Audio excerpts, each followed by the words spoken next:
right, this music is on note reading, how to actually read the notes in the music and to know what to call them.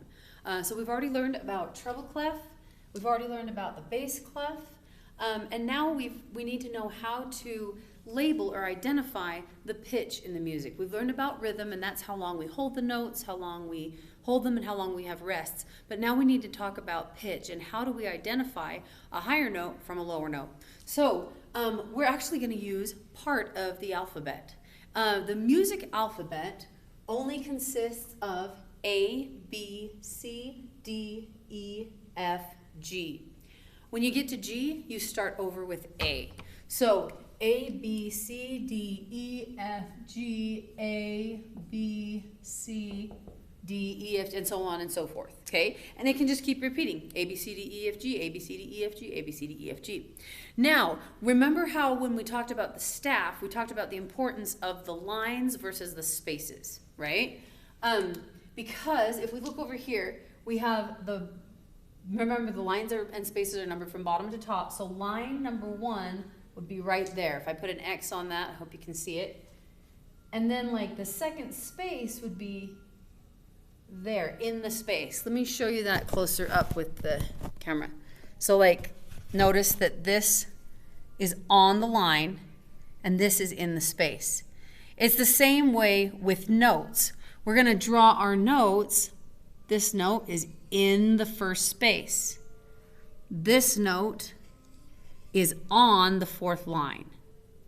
1, 2, 3, 4, and notice how it's just right in the middle. Now it can be any kind of note you want. It could be a quarter note, or it could be a whole note, but we need to make sure that the lines and spaces are differentiated, that they're different, okay?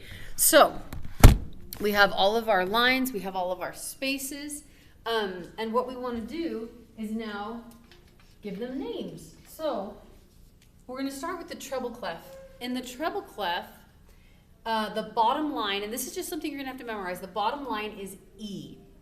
So we start with the bottom line, and we go E, and then the next space is F, the next line is G, and then start over in the alphabet, A, B, C, D, E, F, G, A, B, C, all the way up. And notice when I got above the staff, we have something called ledger lines.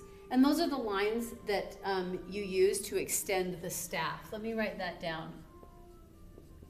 Ledger lines. The lines above